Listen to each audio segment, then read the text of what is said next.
Ubi.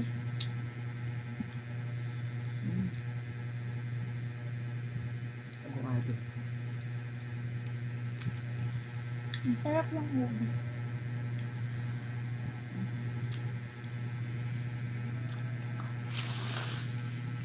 Guys,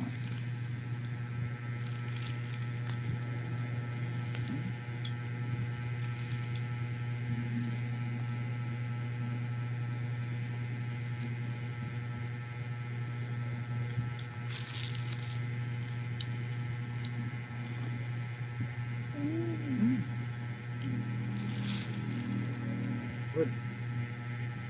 Sarap na ice cream paggabi. Cheers. Masaya. Cheers. Cheers. Sarap na ice cream paggabi. Lalo na guys, mainit. Yeah. Sobra. Sobrang init. Kaya kayo guys, mag-ingat kayo. Uminom kayo lagi ng tubig. Yes. Yun lang po may papayo namin. Uminom po kayo niyan. Lagi na tubig. Sa isang araw po, 8 glass water. Dapat po makainom tayo. Hindi po tayo ma-dehydrate. Lalo na po sa panahon natin ngayon, ay sobrang init po. Mix flavor. Tignan natin. Kahit po kung may masarap. nilalagyan po na bata, paliguan po sila. Hindi po masama. Alam niyo po ba, sa ospital, ang bata, pag nagkukumbulsyon, pinapaliguan ng yelo.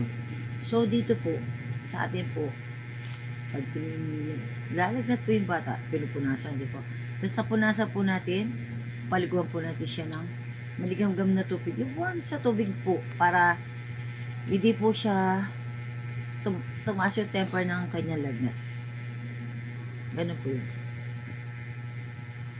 Ako, ganun ginagawa ko. Masarap yung ubi ma.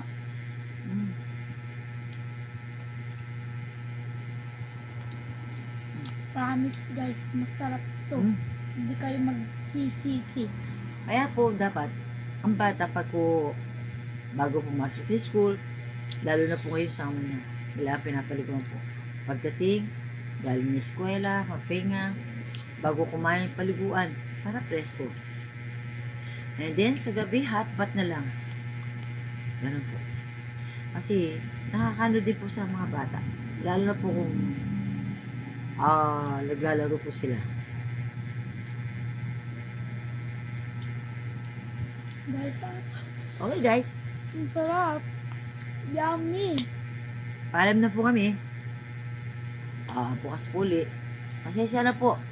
Kung madala po kami mag-vlog ni Lovely. Medyo busy lang po kasi ako. Nag-work po ako. Bye! Nag-aaral din po ako. Nag-aaral po siya. Bye-bye. Bye!